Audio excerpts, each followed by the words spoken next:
Hello, good afternoon.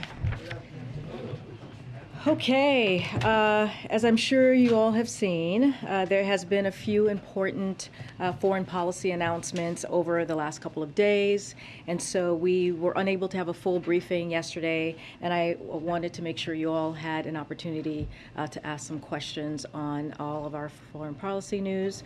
So today we're happy to have here, join me at the podium, Mr. John Kirby, Admiral Kirby. He likes to call me ma'am, so I call him Kirby. I'm sure he'll call you guys sir and ma'ams as well. He is as you all know, the National Security Council Coordinator for Strategic Communications. Not only does he have an extensive military background, but he also has experience at the State Department, and he is happy to take a few questions.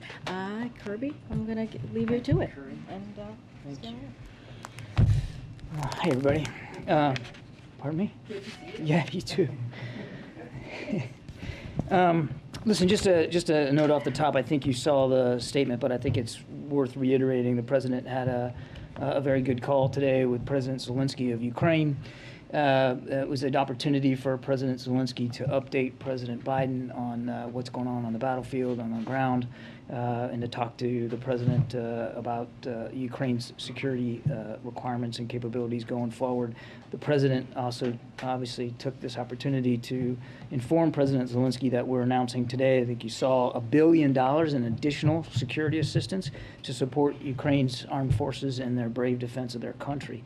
Now, that includes a drawdown of security assistance valued up to $350 million. That's where the Department of Defense pulls from their stocks, as well as $650 million in equipment that's provided through the Ukraine Security Assistance Initiative funds. That's where the Pentagon will go out and procure material according in that amount to then just provide directly to Ukraine. So there are two different buckets of that $1 billion. Now, this is the 12th time that President Biden has authorized presidential drawdowns to help Ukraine defend its democracy, and that brings the total amount of security assistance that we provided to Ukraine to approximately $5.6 billion just since Russia launched its assault in late February, and then approximately $6.3 billion since the beginning of the Biden-Harris administration. The president also informed President Zelensky that the United States is going to send an additional $225 million in life-saving humanitarian assistance to help people inside Ukraine obtain safe drinking water, critical medical supplies, healthcare, food, shelter, and all kinds of other essential items. I think you all realize the scope of the numbers of internally displaced people just inside Ukraine, let alone the millions that have had to leave Ukraine. So since February 24th, the United States has now then provided more than $914 million in humanitarian assistance to address the needs of people in Ukraine and for those who have had to flee. So that's almost $1 billion just in humanitarian assistance. And with that, I'm ready. Okay, we have a question. Thank you, sir. You bet. And my question is more about the temperature in Europe surrounding as you guys are continuing to crank up aid. But today, President Macron said that at some point Ukraine's president will have to negotiate with Russia. And that seems quite different from what President Biden and many administration officials, including I think you have said, about the need of stressing not telling the Ukrainians what to do. Would the administration prefer the French and also other Europeans to sort of dial down the nudging? I think we'll let other foreign leaders speak for themselves and for their countries and for their national interests. I think that's appropriate. But nothing's changed about President Biden's view here is that nothing about Ukraine without Ukraine, and that Ukraine is a sovereign country. President Zelensky is the democratically elected leader of that country, and he gets to determine how this war ends. He gets to determine how he defines victory and how he gets at that outcome. Okay, just real quick, another small associated Russia question. Navalny confirmed today on Telegram that he was moved to a maximum security prison in Vladimir, I believe. Have you guys been able to confirm that? And second, is there any sort of response to the Russians moving them into even stricter confinement? Yeah, well, I don't think we're in a position to absolutely confirm the reports. Certainly, we're also in no position to refute them at this time. Obviously, Mr. Navalny speaking for himself. But I would tell you, we continue to reiterate our demand for his immediate and unconditional release from being imprisoned over spurious charges after a sham trial. And the Russian authorities ought to immediately end their harassment and intimidation against him and his supporters, and again, continue to call for his immediate and unconditional release. Peter. I have a question about U.S. national security. How is it that you guys have determined that it's in the U.S. national security interest to ask Saudi Arabia to drill more oil instead of just letting oil companies drill more here in the U.S.? Well, I think you know, Peter, there's some 9,000 unused drilling permits here in the United States as well. Look, the oil production issue is a global issue, and OPEC plus 3 has already increased preset increases by more than 50% just for July and August. And we're grateful to Saudi Arabia's leadership on that. But we've never said that, it's a national security interest that somebody has to pump more oil. And again, there's unused permits here in the United States. But as a national strategic issue then, how is it how much lower can we let the strategic petroleum reserves get before that becomes a problem?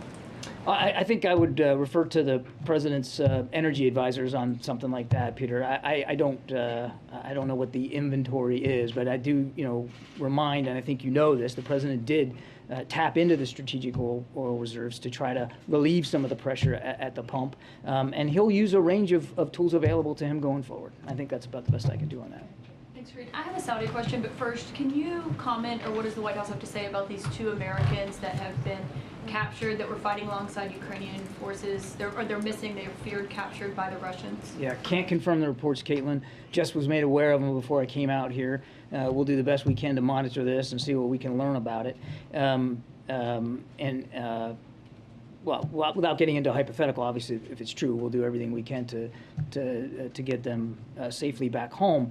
I do think, however, that this is an important point in time to remind that we discourage Americans from going to Ukraine and fighting in Ukraine. It is a war zone. It's combat. And if you feel passionate about supporting Ukraine, there's any number of other ways to do that that are safer and just as effective. Ukraine is not the place for Americans to be traveling. And has the president been made aware of these reports? I'm not aware that the president has been made aware of it. I mean, it just broke, so I don't know. And my question on Saudi Arabia, why not have the president go there and just not meet with the Crown Prince? The president's going to Saudi for the GCC plus 3, to be honest. It's 9 states in the region. There's a big agenda there, Caitlin, on the Gulf Cooperation Council. It's counterterrorism, it's climate change. Certainly it's oil production, obviously is going to be on the agenda. And a big item on the agenda is the war in Yemen. We got a ceasefire now that's been in place for 2 months, got extended another 2. That's a big deal. That's thousands of lives now in Yemen. I understand there's a lot to talk about, but why, if the president won't even speak to the Crown Prince on the phone, why would he go and meet with him in person? Yeah, no, I was kind of getting there. So in addition to the GCC meeting, there'll be a series of bilateral discussions, as there are on the sidelines of all cooperation councils and summits. He will have a bilateral meeting with King Salman and King Salman's leadership team, and the Crown Prince is on that leadership team. So you can expect that he'll see the Crown Prince while he's there. But he could ask for the Crown Prince not to be in the room, given the CIA has concluded he authorized the murder of a reporter that lived in Virginia. He's going to have a series of bilateral discussions with the kings. The king and his leadership team. The Crown Prince is the defense minister of Saudi Arabia, and one would expect that he would need to be in the room for those meetings. John in the back. Trevor Honeycutt from Reuters. Just wanted to close the loop first on the meeting that President Biden had with Bolsonaro of Brazil last week. There's been some reporting that suggested that Biden told Bolsonaro that he would re-examine steel tariffs, Brazilian steel tariffs, and that Bolsonaro asked him for support in the October election against Lula. Are either of those things true? I think we gave a pretty fulsome readout of that meeting, the trip that Karine was on. I don't have anything more to add than what was in the readout. About those two issues, Yeah, but I'm not going to go beyond the read. And then on China tariffs, we know that that's something that the president is looking at. Could you talk a little bit about, one, the scope of the tariffs that he is looking at, and if you expect that that will be finalized by, say, the end of July? I would just go so far as to say is the president wants to make sure that if we have tariffs in place, that they're serving our interests and the interests of the American people. And he wants to make sure that as he reviews a tariff regime, that it's meeting those needs. And I think he's going to keep his mind open, but I don't have any more detail than that. I'll take some of that. Go ahead. Thanks very much. Two quick questions, please. One on following the latest Xi-Putin call, where apparently Xi was talking about expanding cooperation with the Russians. Has there been any sign so far, and do you see any sign coming that China is actually helping Russia militarily in any shape or form? No, we haven't seen any indication that there's been specific military assistance provided by China to Russia. And the other question, could you give a little bit more on the president's comments yesterday about these grain silos being the plan to build grain silos on the borders of Ukraine?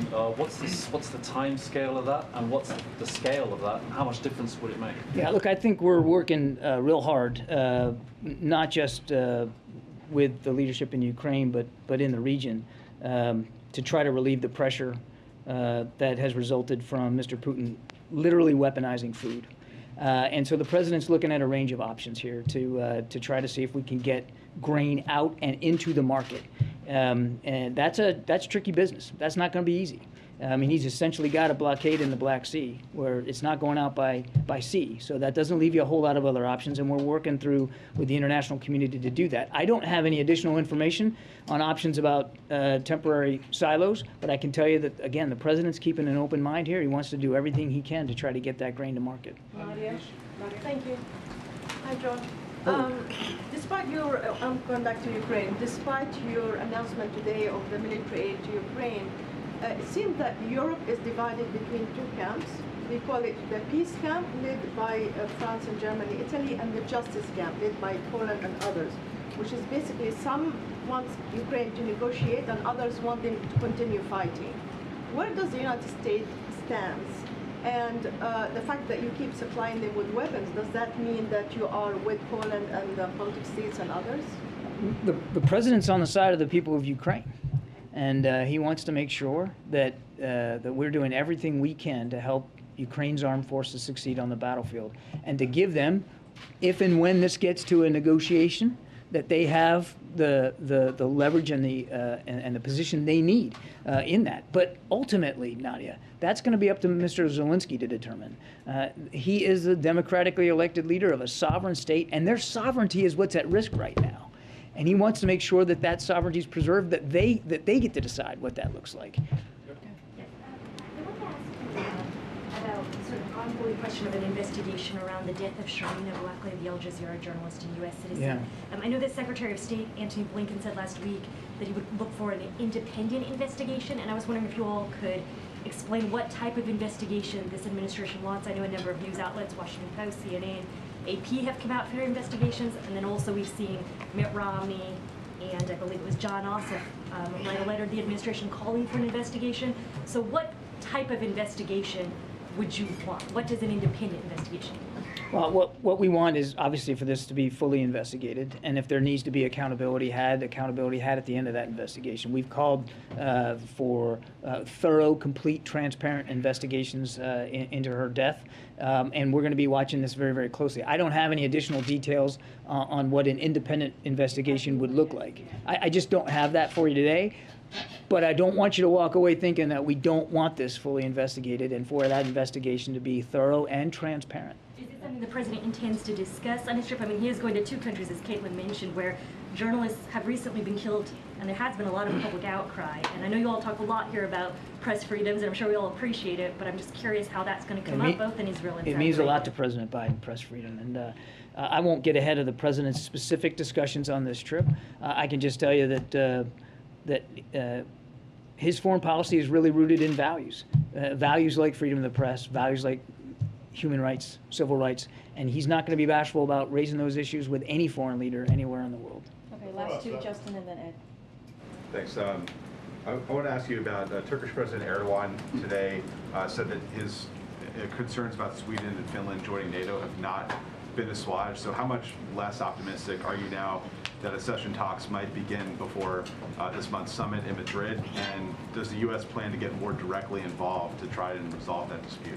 We're still optimistic that that these issues will be able to be worked out and that Finland and Sweden will be able to join NATO. Now, I couldn't give you a date certain here and a time, but I think we're still optimistic that they'll be able to work this out. And we know that both countries are working directly with Turkey to try to address those concerns. And I think we think at this point it's better left to them as sovereign nations to do that. All right, Ed, last question. To on Ukraine, and welcome to the room. And going back first to, you talked about food and how it's being weaponized by Putin in Ukraine, and that there are U.S. officials starting to discuss how to get grain and whatnot out of Ukraine and to the areas of the world that need it.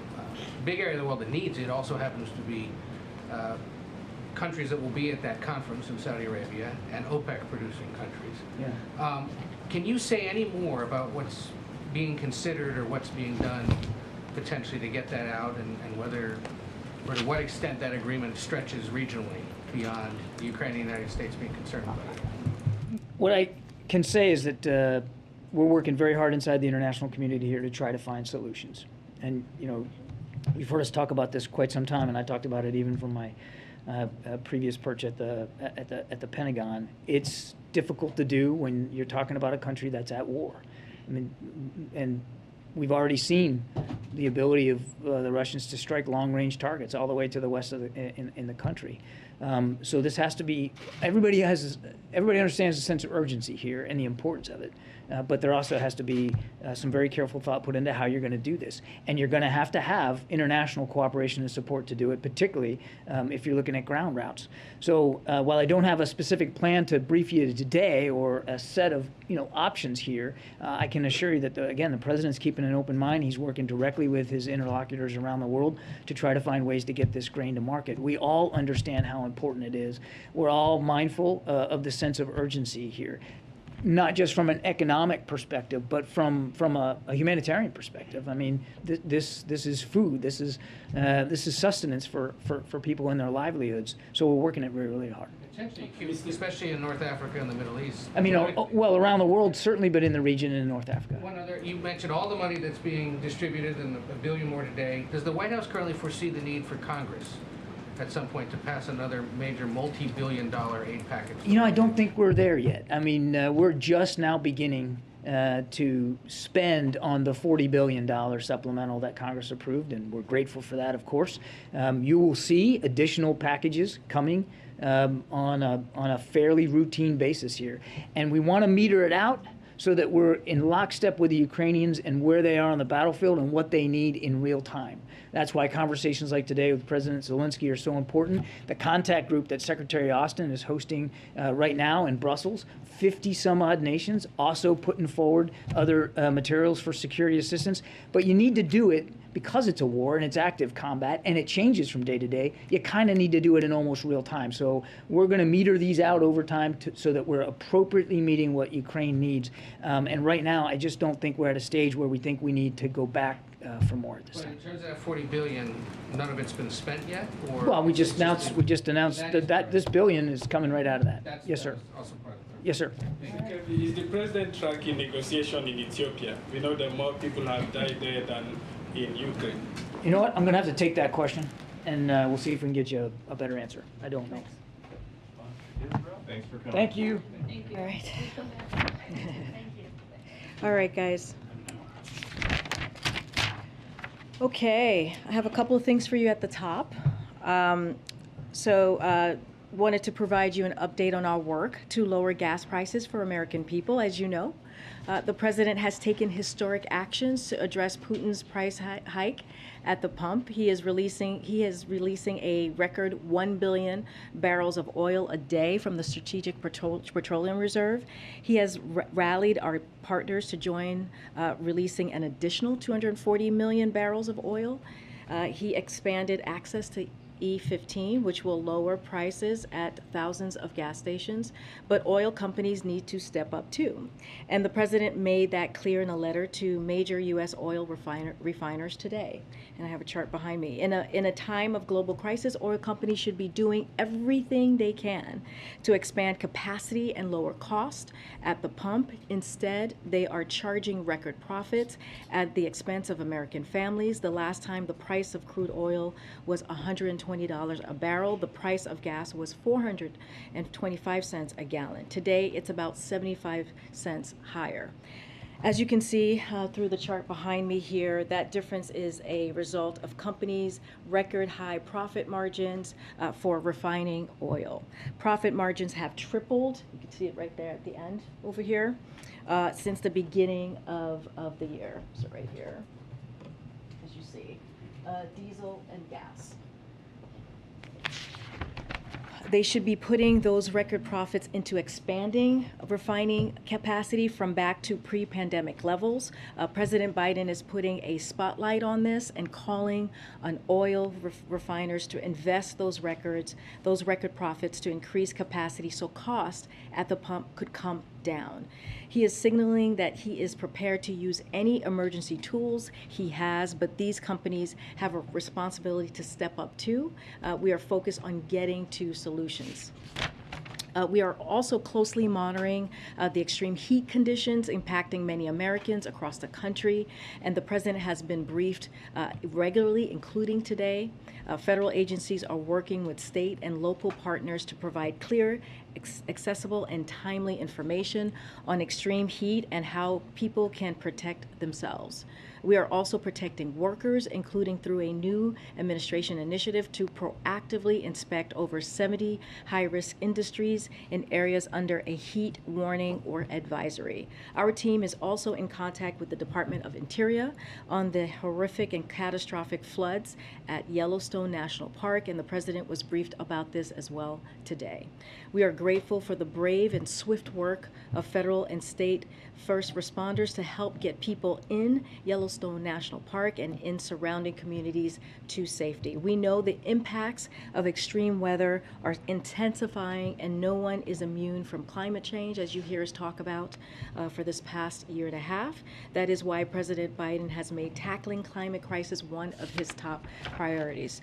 Today, as well, we are also commemorating the 10-year anniversary of DACA, which President Biden considers one of his proudest accomplishments with President Obama when he was then vice president. President Biden shared a video message marking the anniversary, and Vice President Harris, the First Lady, and Ambassador Susan Rice are also hosting meetings with Dreamers and DACA recipients here at the White House. In 10 years, DACA has transformed the lives of hundreds of thousands of young people who were brought here as children who only know America as their home. Dreamers contribute to their community in ways big and small. They are on the front lines of the pandemic. Others are job creators and entrepreneurs. Many serve in our military. The president is committed to preserving and fortifying DACA, but as he said in his State of the Union address, we need to provide a pathway to citizenship for Dreamers,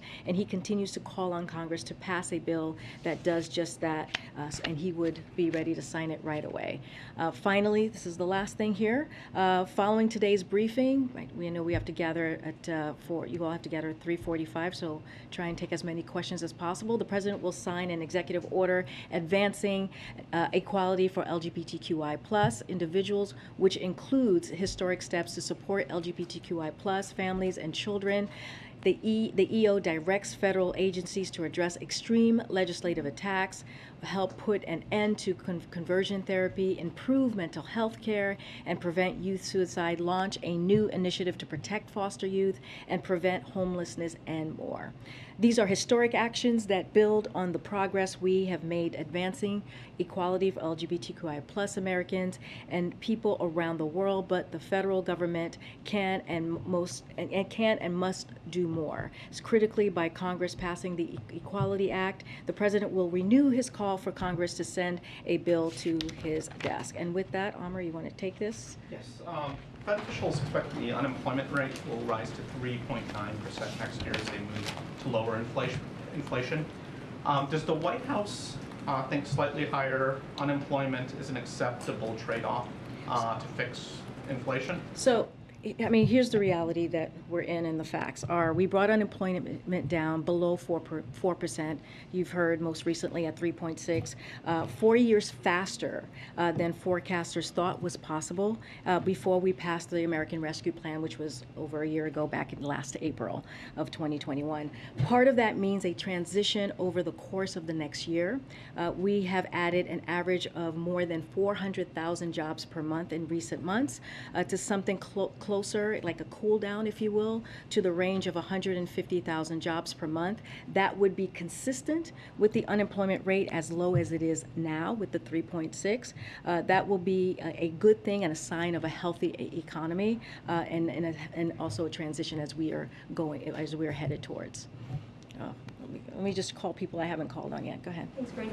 In the letter from the president to the the refiners, he said they need to work with the administration to bring about a near-term solution.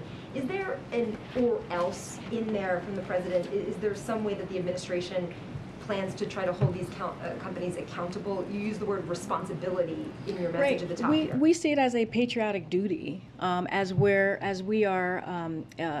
talked about, there's war happening right now in Ukraine that was caused by Russia, which is why we're seeing these hikes in gas prices, especially since Russia has started amassing troops on the border. We've seen a $2 increase of gas prices. So we know where to put the blame on the war, but oil companies, oil refineries, they have responsibility too. What they have been doing is taking advantage of the war, and as I showed earlier, they have tripled their income, and so this is a problem. But what we're trying to do by putting out the letter, we are saying, hey, we need you to act. It is time to act. We want to have a conversation. We want to come to a solution. There is going to be a conversation later this week, I believe, with the Energy Department, and so that's going to happen. So this is basically a bit of a, hey, we want you to act. It's time to act. We have done our part with the Strategic Petroleum Reserve, the 1 million a day for the next 6 months, and so we need them to act. So that's where we are. We want to come to solutions, which is why we say we want to have that conversation, and we'll see where it goes from there. Is there something the president's considering to compel them, or a consequence if that does not happen? I don't have anything right now to preview as to what would come next, but what I will say is that we are calling on them to do the right thing, to be patriots here, and not to use the war as an excuse or as a reason to not put out a production, to not do the capacity that is needed out there, so that the prices can come down. Go ahead. Actually, I probably should have called somebody who I haven't called on, but go ahead. Just very quickly, really quickly. Atlanta Fed economic forecast puts real GDP growth for the second quarter at 0.0% now. With the United States potentially on the knife's edge of a 70s style stagflationary kind of period, I'm curious about kind of your policy preferences. Do you expect that the administration will prioritize stimulus to get growth higher and curtail unemployment, or do you think that you will continue to favor deficit reduction to get inflation down? I mean, look, the president laid out in his Wall Street Journal op-ed very recently what he's doing, the points that he's taking to make sure that we are fighting inflation, attacking inflation. One of them is giving the Fed its independence and allowing them to deal with inflation under their purview. They have the best monetary policies to do that, and so we want to give that independence there. And of course, he has taken actions, as I said early on in the beginning of the briefing, on things that will help ease the cost for families. We understand gas prices are high. We understand, the president understands what it means to have food prices. Again, that's connected to Putin's war against Ukraine and them attacking another country's sovereignty. That's what we're seeing happening there. And so we're going to continue to do everything that we can. We feel that we are in a transition right now from a economic historic economic growth recovery, and so going into that transition with stability and steady growth, we feel that's going to help with inflation. So we're going to just focus on the points that the president laid out in his op-ed. I'm going to move on so I can get other people. It's okay. Oh, you sure? I'm fine. Yeah. Oh my gosh. Okay, let me get. I'm going to get you, and then I'll start moving around so I can be done with the first row. Are there other industries that you think need to step up in a patriotic fashion to try to help reduce inflation or costs for Americans? So there's not a list that I have right now for you. Right now, we want to focus on the oil refinery, which is why we put out the letter today or yesterday. I'm losing my track of time. And so we see that as an important first step in making sure that the oil refineries are doing their part, again, patriotic duty, in making sure that they're putting out capacity and they're not taking advantage of a war that is hurting the American public. And so we're going to have, hopefully we're going to have a conversation, we're going to get to a solution and move this forward. The president often talks about being a capitalist, and obviously market forces drive a lot of that. So how would he find the balance between trying to encourage them to do more without looking like he is trying to move a sector of the private industry? I mean, look, the facts are the facts, Kelly-O. What we have seen is they are not, their capacity is not there. And from the chart, they are using this moment of war, where the American families are feeling the high costs with food and gas. I mean, that is not a patriotic thing to do, and the president has the right to call them out.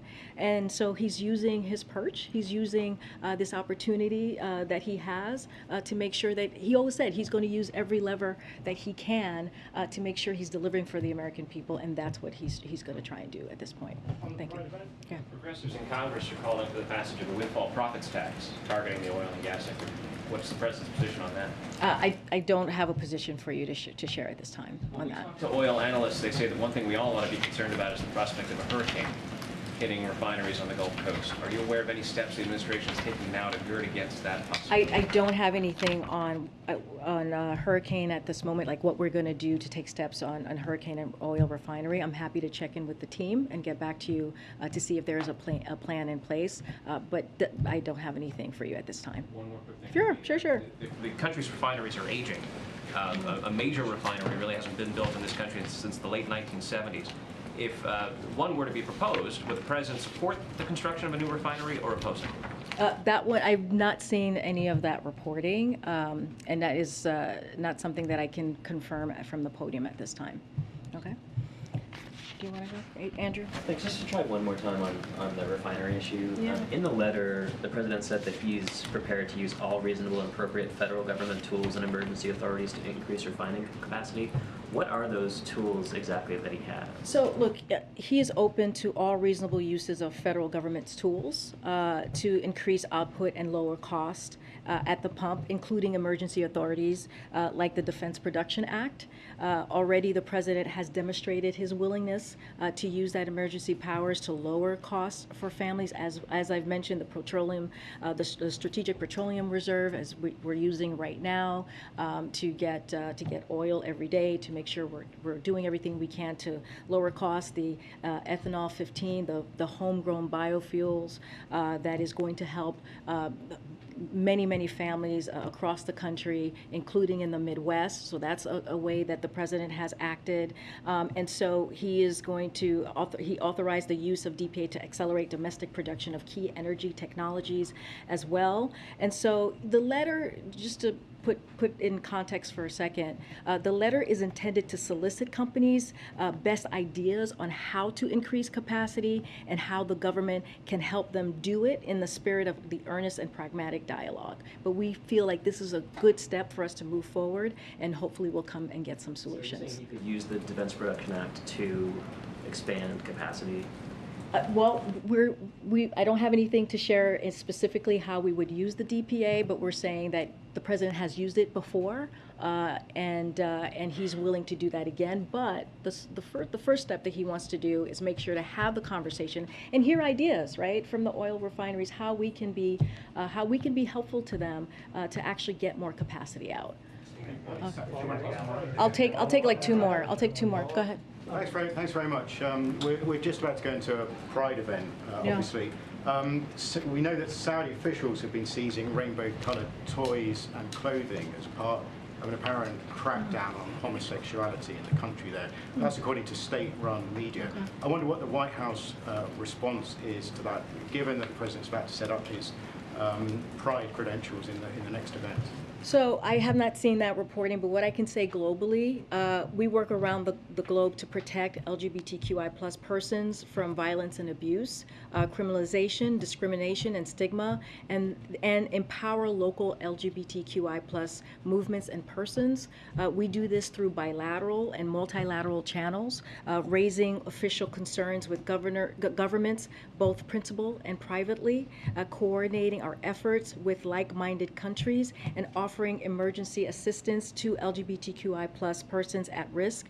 Through our foreign assistance programming, we support civil society in providing LGBTQI+ individuals and communities with tools and resources to prevent, mitigate, and recover from violence, discrimination, and stigma. We see human rights as being universal. I'm going to take one last more. Well, I'm going to take one last one.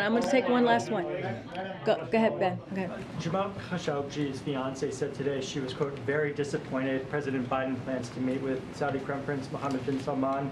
She said in a message to the president, quote, if you have to put oil over principles and expediency over values, can you at least ask where is Jamal's body? And quote, what happened to his killers? So will President Biden ask the Crown Prince these questions? First I want to say, just hearing that, it's devastating, right? It is Jamal Khashoggi's widow, and so clearly our hearts go out to her and the pain that she's currently going through. When it comes to human rights, this is not something, the president is a straight shooter. This is not something that he's afraid to talk about. He has those conversations, leader to conversations on a regular basis. I cannot read out right now or lay out what the agenda is going to be or what the conversations are going to be, but I can assure you that when it comes to human rights, this is something that is a priority for this president. I just laid out how, at the end of talking about the LGBTQI+ community, how human rights is universal, and that is very, very true in many ways. And so once we have more to share, we'll share more about what the trip will look like. Okay, I have to go. I gotta go, guys. I gotta go, guys.